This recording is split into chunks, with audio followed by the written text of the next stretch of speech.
The morning Anna Dalton picked up her mop, she had no idea she would walk into a boardroom and rewrite an $800 million deal. In fact, no one in the entire building even knew she spoke French, let alone that she once negotiated international contracts at the highest level. But when the company's future collapsed in a single phone call and the French investors arrived early, a secret Anna had buried for years exploded back to life. Stay with this story because what happens in the next few minutes will challenge everything you think you know about second chances. Michael Irwin had negotiated with oil magnates, tech billionaires, and Wall Street veterans, but nothing, absolutely nothing, prepared him for the kind of panic that twisted in his gut that morning in downtown Chicago. Sweat collected at his collar as he stared at the clock on the glass wall of the 40th floor conference room. 30 minutes. That was all he had before the Beaumont and Partners investors walked in expecting a flawless $500 million presentation.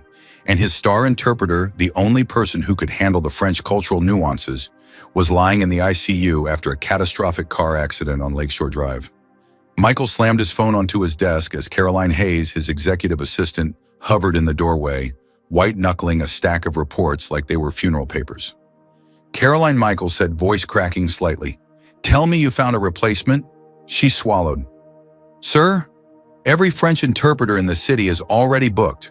The earliest we can get is 4 p.m. Michael stared at her. 4 p.m. He looked at the clock. They land in 20 minutes. If this deal fell apart, Irwin Global Holdings would be forced into mass layoffs, stock collapse, and the kind of public humiliation that ruins CEOs overnight. 15 years of work gone. Ethan Rogers, his CFO, rushed in. "Michael, you all right? You look, tell me you know someone who speaks French." Michael snapped, desperation leaking into his voice. Ethan hesitated. "My daughter's French tutor." "I said someone professional." "Tutor," Ethan repeated quietly. "Michael, that's all I've got." Michael pressed his palms into his eyes. "French investors don't do English meetings unless they trust you, and trust comes from protocol, elegance, respect." He pointed toward the window where the skyline shimmered under the winter sun. They didn't fly 8 hours to be greeted by Google Translate. Caroline's intercom buzzed. "Sir, a black Mercedes just pulled up at the entrance." They were here. Michael felt his stomach drop. He paced the office like a man heading toward a firing squad, the entire staff watching in stunned silence. This wasn't the controlled, charismatic CEO they knew. This was a man watching his entire empire tilt toward disaster. And that was when she appeared. Or rather, when he finally noticed her. A cleaning cart rolled slowly past the hallway. Pushing it was a woman he had seen 100 times but never truly looked at. Anna Dalton, 43, worn blue uniform, hair tied in a simple low ponytail. Eyes lowered like someone trained to take up as little space as possible. But as the words French interpreter echoed through the office, Anna's steps faltered. Caroline rushed by her frantic, nearly colliding with the cart. "Sorry, Anna, not now. The whole building is practically on fire," she muttered breathlessly. But Anna didn't move aside. Instead, she lifted her chin slowly as if battling some old instinct to stay invisible and stepped into Michael's doorway. "Mr. Irwin," she said gently, "I overheard the situation." Michael blinked.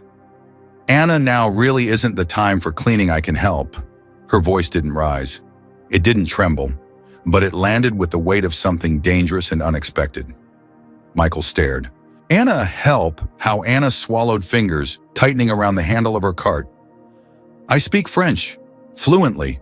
Silence crashed into the room. Even Caroline froze. Michael blinked once, then twice. "You." "What, I lived in France for 12 years, Anna said. "Worked there. I know the culture. The etiquette." Her voice deepened, shifted slightly, becoming something elegant, almost aristocratic as she added softly, "Je peux vous aider, Monsieur Irwin, si vous me faites confiance." "I can help you, Mr. Irwin, if you trust me." The French rolled off her tongue like silk.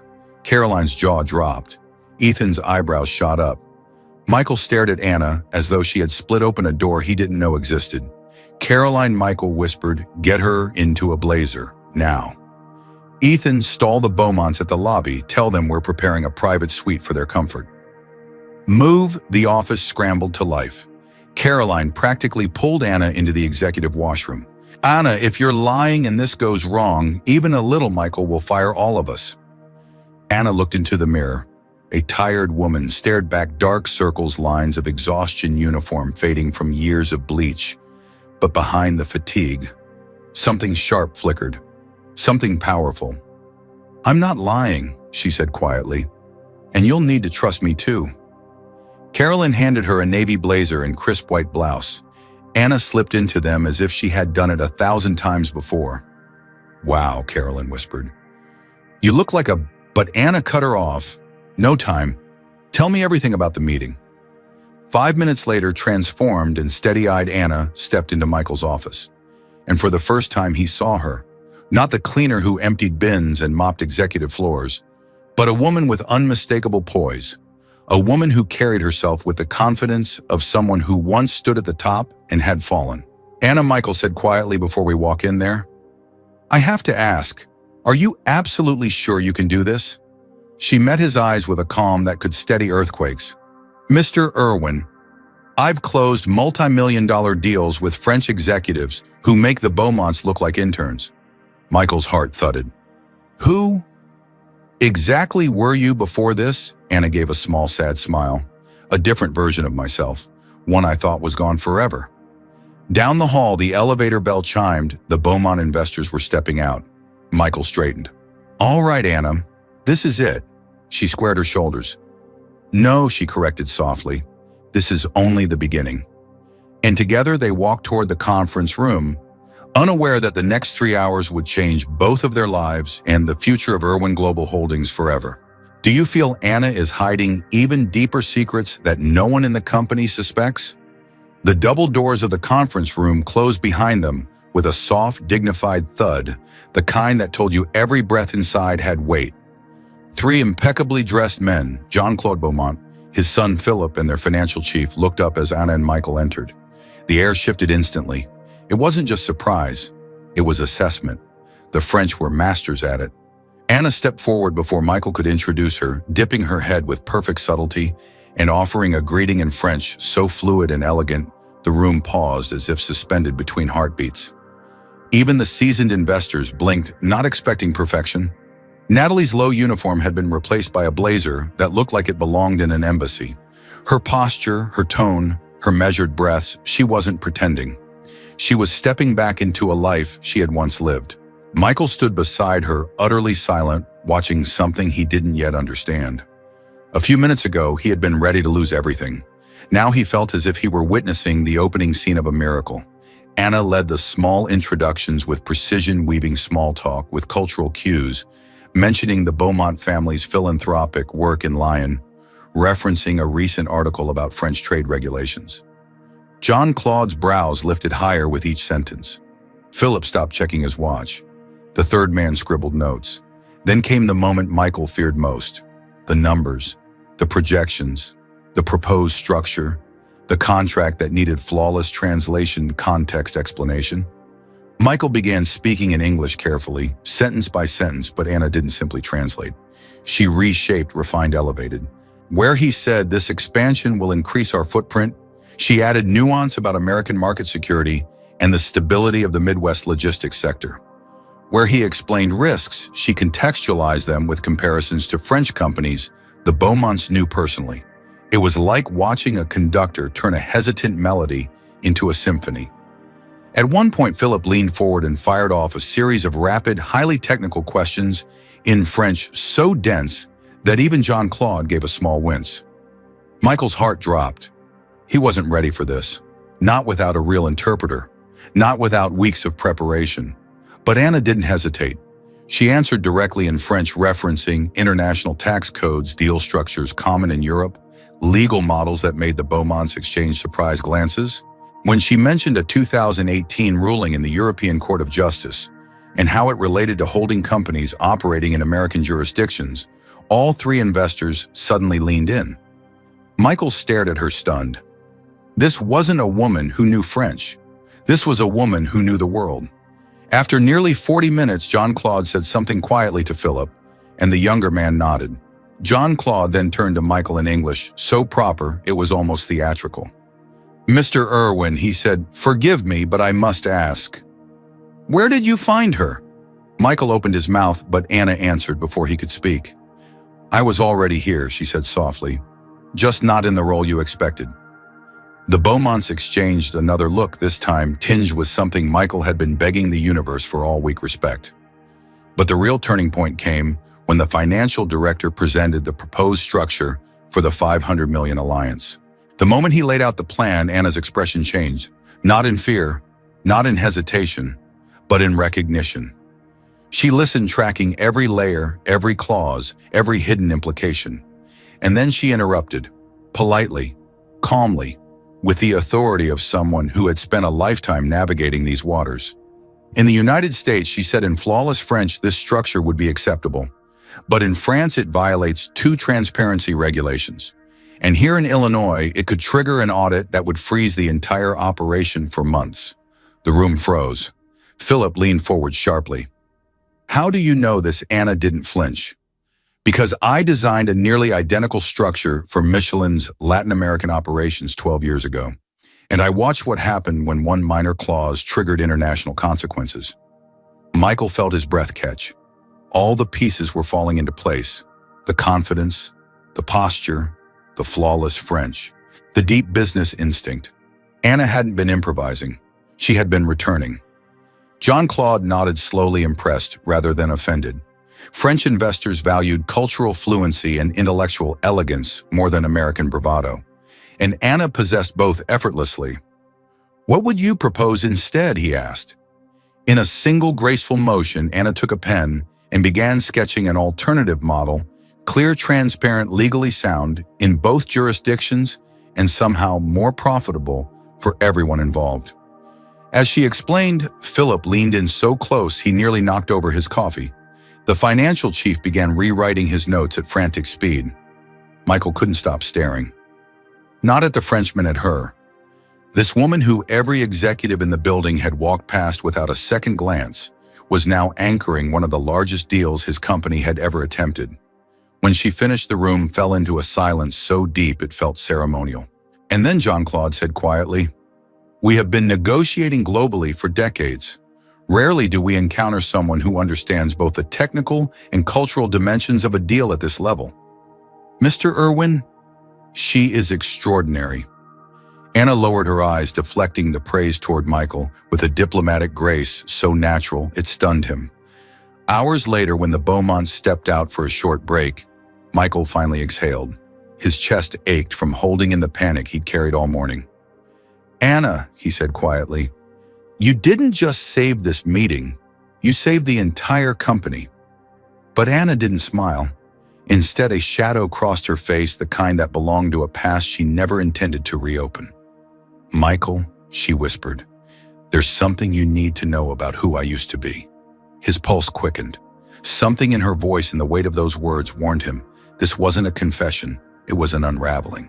And whatever she revealed next would not just change how he saw her, it would change everything. Michael stood still, the hum of the air vents the only sound between them. Anna's eyes did not waver. She wasn't afraid of him seeing her truth. She was afraid of what her truth might cost him. "Michael," she said quietly, "before I came here. Before all of this, my name wasn't just Anna Dalton. In France, I was known as Anna Christina Dumont, Director of Operations for Michelin Latin America. I negotiated contracts larger than this entire building. I shaped international strategy. I lived a life that felt carved from ambition." Michael felt a shifting weight in his chest. "What happened?" Anna inhaled slowly, as if lifting old rubble. "My husband Francis was arrested for tax fraud and money laundering. The press tore me apart. They assumed I was involved. I wasn't. But when mud is thrown, innocence doesn't matter. Overnight, I went from a celebrated leader to someone no company wanted to touch." She paused, voice tightening. "I lost everything, home, reputation, friends. I returned to the United States with nothing but my son and a last name that had become a stain. The silence that followed was thick, an echo of years she had spent hiding in plain sight." Michael looked at her with something deeper than sympathy, recognition. Not of her past role, but of her strength. "You rebuilt yourself," he whispered. even when the world decided you didn't deserve another chance. Before Anna could respond, the conference room door opened and Caroline peeked inside. "They're ready for you both." Michael nodded, then leaned closer to Anna. "We finish this deal together, and after that, we talk about your future here." The final round with the Beaumonts was nothing short of transformative. Anna no longer translated. She led. She clarified. She corrected. She built bridges where silence once lived. Her alternative structure didn't just impress the investors, it protected both companies from the pitfalls she had once seen ruin careers. 3 hours later, Jean-Claude Beaumont signed the final page with a firm, satisfied stroke. "Mr. Irwin," he said, extending a hand, "congratulations. But allow me to say something plainly. Your company is lucky to have her." Anna lowered her gaze, but Michael did not. "Yes," he replied, "we are." When the Frenchmen left their departure, echoing like the closing of one chapter and the opening of another. Michael motioned for Anna to follow him to his office. She stepped inside, unsure of where this conversation would land, and unsure if she wanted to know. Michael closed the door behind them. "Anna, I've watched executives fall apart under pressure. But today you didn't just handle pressure, you mastered it. You reshaped a $500 million deal into an $800 million alliance. You protected us from a legal trap I didn't even see." Anna shook her head. "It wasn't me alone. You trusted me. That mattered." That's exactly why he said, stepping toward her, "I'm offering you a formal position at Irwin Global Holdings. Not as an interpreter, not as a consultant, but as senior partner and director of international strategy." Her breath caught. "Michael, that's too much. You barely know me." "I know enough," he said softly. "I know you're the most brilliant negotiator I've ever seen. I know your name deserves a place at the top, not a mop in your hand.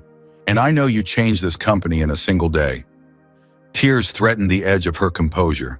Years of swallowed pride trembled at the surface. "I don't know if I can handle that level of attention again." "You already did," he reminded her. "Today." Anna pressed a hand to her chest, grounding herself in the moment that felt impossibly surreal. "If I accept, I want something in return. Anything. I want salary increases for every cleaning staff member in this building, and I want a scholarship program for their children. If I'm going to climb back up, I won't do it alone. I want them to rise with me." Michael smiled, struck by how quickly she thought beyond herself. Done. And just like that, the woman who had once been dismissed as invisible stepped back into the world she was born for. The announcement rolled through Irwin Global like thunder. When Michael introduced her as the new senior partner, the room erupted in applause. Ethan Rogers was the first to cheer. Caroline cried openly. Even employees who barely knew her name felt the gravity of something rare, someone rising not because of privilege, but because of undeniable brilliance. That night when Anna walked into her new office on the 38th floor, her name already printed on the glass, she let herself breathe fully, for the first time in years. Her son Gabriel called her minutes later. "Mom," he said breathlessly, "everyone at my university is talking about a woman who saved a major Chicago firm with her negotiation skills." "Is that?" "Yes, Anna," whispered, smiling through tears. "It's about us." 6 months later, Irwin Global Holdings expanded into 2 European markets. Anna led every negotiation. She built alliances, rewrote policies, and became a voice on international panels. Her name, her real name, was restored. A year after the deal, she stood on the main stage of a global conference in New York, receiving the award for International Leader of the Year. Gabriel stood in the front row, pride shining in his eyes. Michael applauded harder than anyone. As she accepted the award, Anna looked out at the crowd of leaders, investors, and young professionals. "I was once a woman who believed her future had ended, but sometimes life offers second chances disguised as the most painful chapters. What matters is whether we have the courage to step into them." The audience rose in a full standing ovation. When she stepped off stage, Michael approached her. "Anna," he said, "you didn't just come back. You transformed everything around you." And she finally believed him.